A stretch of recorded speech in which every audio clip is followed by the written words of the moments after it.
24 inch wiper quit காருக்கு வந்து பக்காவாக சூட் ஆகும். இப்போ நம்ம இந்த வைப்பரை வந்து பழைய வைப்பருக்கு பதிலாக இந்த வைப்பரை புது வைப்பரை ரீப்ளேஸ் பண்ண போகிறோம். இப்போ நம்ம வாங்கியிருக்கிறது வந்து ஃப்ரேம்லெஸ்ஸு.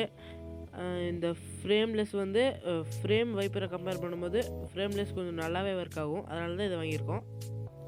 அப்புறம் இதில் டபுள் சேஃப்டி இருக்குது. அது எப்படின்னு பார்க்கலாம் வாங்க. இப்போ உள்ளே இருக்கிறத மாட்டிட்டு அப்புறம் மேலே இருக்கிறதையும் சேர்த்து லாக் பண்ணிட்டா இது டபுள் சேஃப். இப்போ குவிட் காரில் இருக்கிற பழைய வைப்பரை கழட்டிட்டு எப்படி புது வைப்பரை மாட்டுறதுன்னு பார்க்க போகிறோம். வாங்க வீடியோக்குள்ள போகலாம். இப்போ ஜஸ்ட் வைப்பரை ஆன் பண்ணி அந்த எண்டில் கொஞ்சம் நிறுத்திக்கலாம்.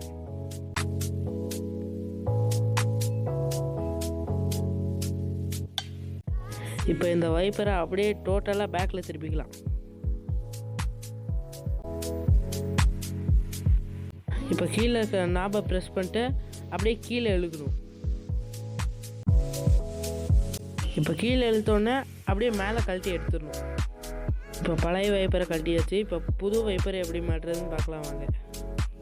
இப்போ புது வைப்பர் மாட்டுறதுக்கு அந்த கீழேருந்து அந்த வைப்பரை கிட்டே கொண்டு போய் கீழேருந்து அப்படியே மேலே புஷ் பண்ணணும்.